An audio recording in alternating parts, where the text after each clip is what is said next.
বন্দার এমন একটা কাজে আল্লাহ সবচাইতে বেশি খুশি। কি কাজে আল্লাহ খুশি আমি কি তোমাদেরকে বলবো? সবাই বললেন, ইয়া রাসূলুল্লাহ বলেন, আমরা জানতে চাই। নবী বললেন, আমার উম্মতেরা যখন মনে প্রাণে মহব্বতে কোরআন সহিভাবে তেলাওয়াত করে, কোরআন তেলাওয়াত করলে আল্লাহ যতটা খুশি হন এতটা খুশি আর কোনো কাজে নাই।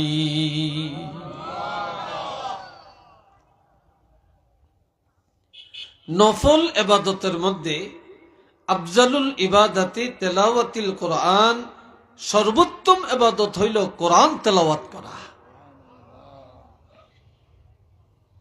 আমার দিকে চান। এখন নবী এই 30 পারা কোরআন যখন পাইলেন, নবী নিজে এমন ভাবে তেলাওয়াত করেন, এশার নামাজ পড়ে কোনোদিন কিছু খাইতেন, কোনোদিন কিছু না খেয়ে 2 রাকাত নফল নামাজের নিয়ত করতেন। বলেন কয় রাকাত? আওয়াজ দিয়া বলেন কয় রাকাত? 2 রাকাত। এই 2 রাকাত নামাজের মধ্যে নবী সারা রাত দাঁড়ায়া দাঁড়ায়া 30 পারা কোরআন খতম করে দিতেন।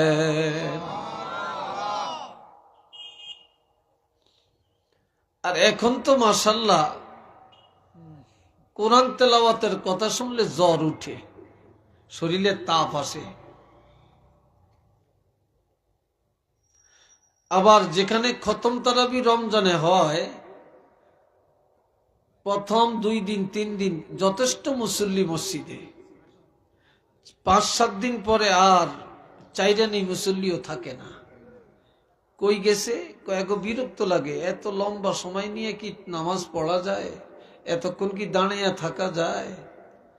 কই কোথায় আছে? নামাজ পড়ে না? কহা পড়ে, ওই মসজিদে, ওই যে ছোট ছোট সূরা দিয়া আধা ঘন্টা শেষ করে ফেলে, সেখানে আছে।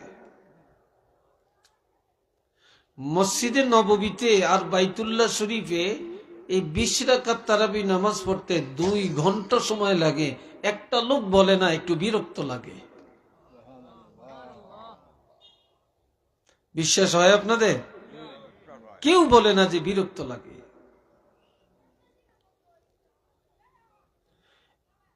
এ বন্ধুরা নে আমার, সারা রাত দাঁড়ায়া দাঁড়ায়া নবীজি কোরআন তেলাওয়াত করেন।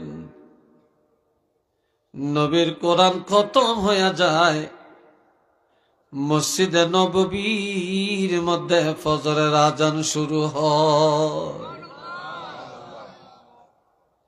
নবীর কোরআন তেলাওয়াত শেষ, খতম হয়ে যায় কোরআন, ফজরের টাইম হয়ে যায়, আজান শুরু হয়ে যায়। আবার দিনের বেলায় নবীর আরাম নাই, মানুষের কাছে গিয়া গিয়া কোরআনের কথা বলেন। এর মধ্যে অনেকে সিদ্ধান্ত নেয় নবীকে মেনে নিবে, কোরআন মেনে নিবে, এক আল্লাহর উপরে ঈমান আনবে। কিন্তু বেজাল লাগাইছে যে একটা মেয়ে লোকে। অধিকাংশ বাড়িতে সমাজে দেখবেন বেজালের জন্য 1 নম্বর হোতা মহিলারা। কথা ঠিক কিনা? জালে জালে খুব বালা ফেতনা লাগাইছে মহিলারা।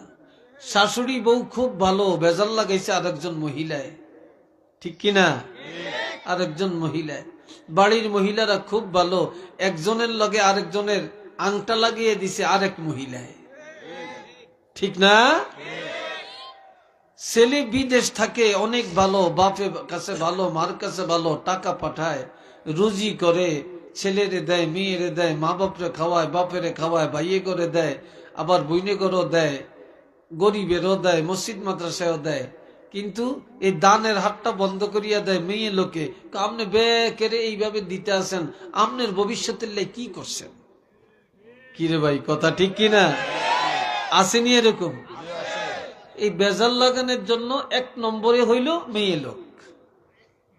তবে আমনগর দেশের মেয়ে লোকের বলি না, এরা ভালা। আমনগর দেশের মেয়ে লোকের এরা ভালো হইতে পারে, আল্লাহ। এ ভাইরা রে আমার, যত জায়গায় বেজাল, দূরের মানুষ অপরিচিত মানুষ বেজাল করে না। যখনই দেখবেন একান্ত পকেটের লোকেই বেশি বেজাল করে। দুনিয়াতে যত মামলা মোকদ্দমা, যত মারামারি ডাকাতি চুরি, দেখবেন খুব কাছের লোক, ঠিক না? খুব কাছের লোক। দুশ্মনী হয় কাছের লোকের সাথে, জাগা জমিন লিয়া ঝগড়া লাগে চাচা ভাতি যায় ভাইয়ে ভাইয়ে, ঠিক না? অন্যের সাথে না, বংশের মানুষের সাথে। নবীর আপন চাচি, নবীর আপন চাচি আবু লাহাবের স্ত্রী, ও নাম হইল উম্মে জামিলা। কি ডকের নাম, অর্থ হইল রূপসীর মা। এ মেয়ে লোকটা যায় বেজাল লাগায়। নবী যেখানে যেখানে দাওয়াত নিয়ে গেছে তাদের বাড়ি হাইটে হাইটে বলতেছে, এই মোহাম্মদ কি খবর নিয়ে আসছে? কয় এক আল্লাহর কথা বলছে, মোহাম্মদ রাসূল দাওয়াতটা দিছে, আর সুন্দর একটা কিতাবের কথা বলছে। তোমরা কি বলছো? আমরা সিদ্ধান্ত নিছি অনেকেই যে আমরা নবীরে মেনে নিব, এক আল্লাহকে মেনে নিব, আমরা এই কোরআন মেনে নিব। একটু সুবহানাল্লাহ বলতেন না? এখন মেয়ে লোকটা যে বলে এক সর্বনাশ হইছে। কি সর্বনাশ?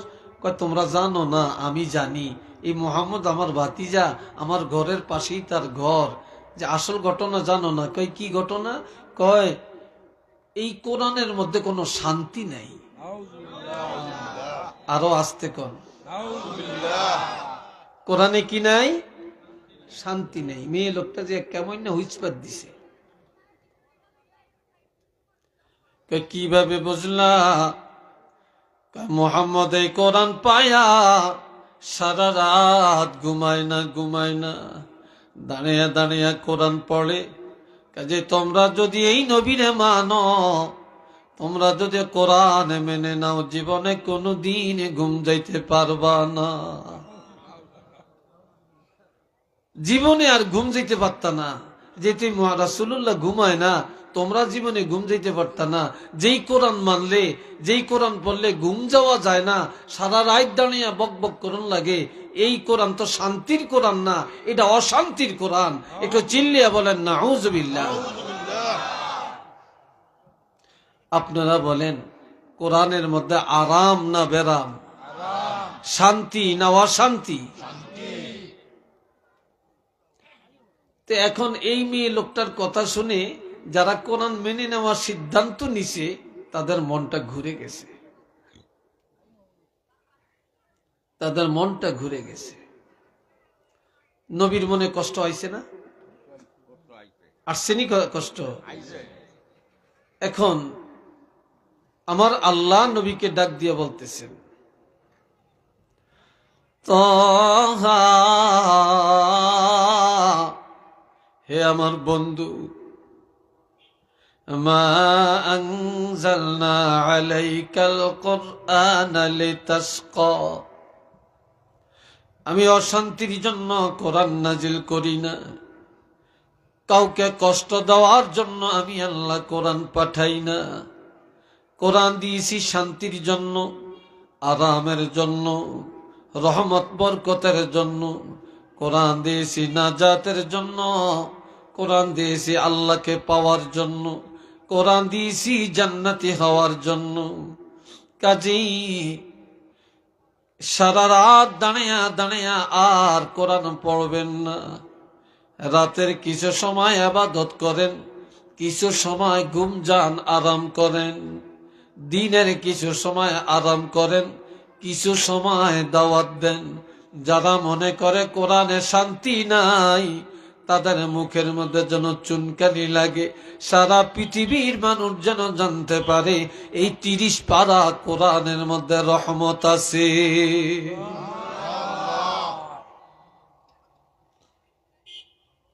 তবে ওইখান কিছু মানুষ হিসমিসে রয়েছে, কিছু নেমে চেয়ে থাকে। আমার কথা বুঝেন আপনারা? হ্যাঁ, আমি একটু ধীরে কথা বলি, আস্তে কথা বলি, আমি অত ঘন বলি না আর অত চিল্লাইও না। কথা বুঝছেন? আল্লাহ তবে ইল্লা তাযকিরাতাল লিমান ইয়াখশা, যাদের অন্তরে খাউফে আলাহি বা আল্লাহর ভয় আছে তাদের জন্যই কোরআনের উপদেশ, তারাই উপদেশ মানিয়ে নিবে। আল্লাহর ভয় যাদের অন্তরে নাই, ইমানের মধ্যে যাদের মধ্যে নাই, তারা কোনদিন কোরআনের উপদেশ মানিয়ে নিবে না। এ বাবাজিরা রে আমার, কেমন কোরআন আমরা পাইলাম? আল্লাহ, আমার আল্লাহ বলেন, হুয়াল্লাযী আরসালা রাসূলাহু বিল হুদা ওয়া দীনিল হক লিইয়ুযহিরাহু আলাদ দীনি কুল্লিহি ওয়ালাউ কারিহাল মুশরিকুন।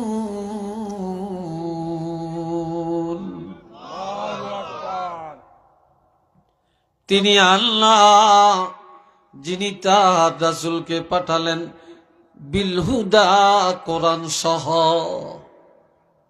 কি সহ? আমাদের নবী যেদিন দুনিয়াতে আসছেন খালি হাতে আসেন না, নবী কোরআন নিয়ে আসছেন। চিল্লিয়া বলেন, কি নিয়ে আসছেন? এই ছাত্ররা, মাদ্রাসার ছাত্ররা, তোমরা এক জায়গায় থাকবা, হাঁটাহাঁটি করো না, হাঁটাহাঁটি করো না। আর মোবাইল দিন একটু সাইলেন্ট করে রাখেন। জীবনে কত মোবাইল আসছে, কত রিসিভ করছেন।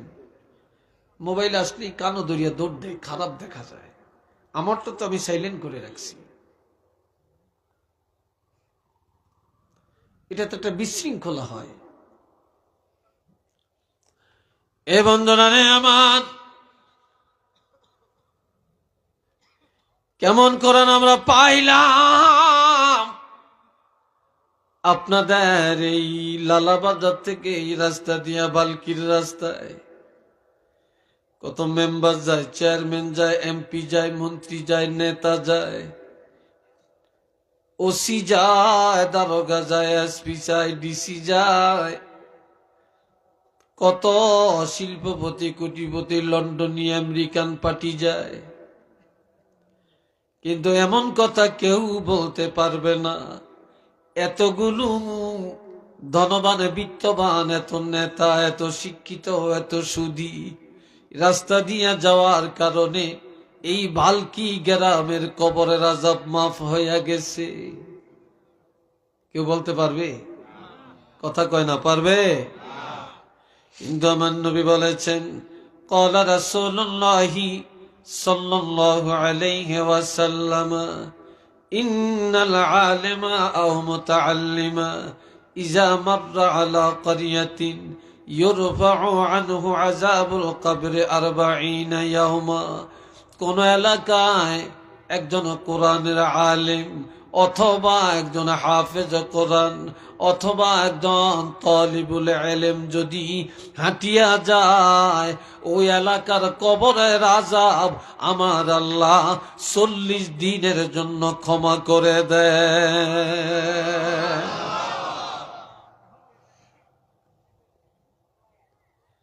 এটা ব্যক্তির কারণে না, এটা আল্লাহর কোরআনের নূর ভিতরে থাকার কারণে। আল্লাহ পাক এত মর্যাদা দিয়েছেন, একটু চিল্লিয়ে বলুন সুবহানাল্লাহ।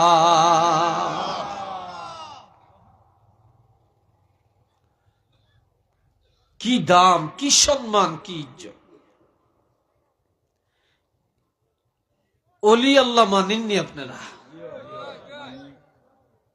আজকাল তো বহু মদা পাগল আছে, ওলি আল্লাহ বিশ্বাস করে না। এই দুনিয়ার একজন জিন্দা ওলি, আর একজন ওলি আল্লাহর কবরের পাশে দিয়া যাইতেছিলেন।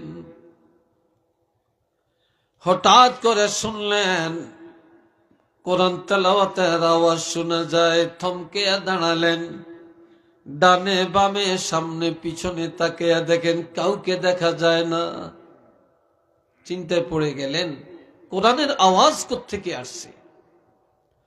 স্থির ভাবে দাঁড়িয়ে শুনতেছেন, মাটির নিচের থেকে কোরআন তেলাওয়াতের আওয়াজ আসতেছে। এটা শুনে তিনি আশ্চর্য হয়ে বলে ফেললেন, সুবহানাল্লাহ, সুবহানাল্লাহ। চলে গেলেন। রাত্রিবেলায় মুর্দা অলি, কবরের অলি স্বপ্ন যোগে আসিয়া দেখা দেয়। দেখা দিয়া বলে, ওর ভাই জিন্দা অলি, দিনের বেলায় আমার কবরের কাছে দিয়া যাওয়ার টাইমে সুবহানাল্লাহ বলে চিল্লাইয়া উঠলা, চিৎকার দিলা কেন? বলে ভাই কোরআন তেলাওয়াত শুনে। বলে ও জিন্দাওয়ালি, আমি কবরে যাওয়ার পরে এই পর্যন্ত হাজার হাজার কোরআন খতম করেছি রুহানি ভাবে, তবে আমার সবগুলি কোরআন খতম তোমাকে দিয়ে দিলাম, তোমার সুবহানাল্লাহটা আমাকে দিয়ে দাও। বলে কেন? কয় দুনিয়ায় থাকা কালে একবার সুবহানাল্লাহ বললে যেই সওয়াব পাওয়া যাবে, কবরে যাওয়ার পর লক্ষ লক্ষ বার কোরআন খতম করলে এই একবার সুবহানাল্লাহর সওয়াব পাওয়া যাবে না। এটা চিল্লে বলেন না মারহাবা।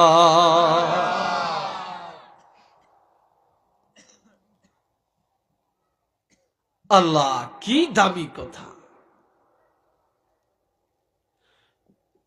এই জন্য আমার নবী বলেছেন, قال رسول الله صلى الله عليه وسلم لا تجعلوا بيوتكم مقابر إن الشيطان ينفر من البيت الذي تقرأ فيه القرآن। এক জায়গা থেকে দুইজন তিনজন করে উঠেন, কি বিরক্ত লাগে উঠছে নাকি? হ্যাঁ, কষ্ট পাইতেছেন আপনারা? এটা কেন?